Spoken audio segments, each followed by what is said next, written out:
Bro, has this happened to you? Let's show you how to repair this and make it easy. All right, let's get into it. Pro tip of the day. First, you're gonna need one of these. It's called Klein Tools. Super easy to do. Just make sure it's off. All right, we got power, so we need to hit the breaker, and we'll go hit the breaker. All right, so power's off, guys. Make sure you check both sides, make sure it's off. Use a drill or a screwdriver.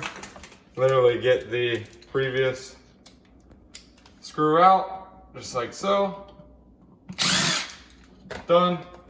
You can make sure these suckers are tightened up.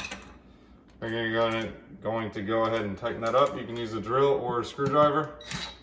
We're going to use a drill because it's much faster. Now you're going to take the flathead, switch it out, put on your new plate.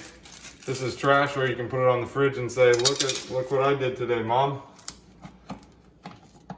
Put on the new plate. New plate looks nice. So let's put on the screw. Bum bum. And boom. Make sure it's leveled out. Make sure it's nice and flush. If it's too tight, you can loosen it up so it'll be a little more flush. Wow, there you guys go. That's how you fix it. Thanks for watching.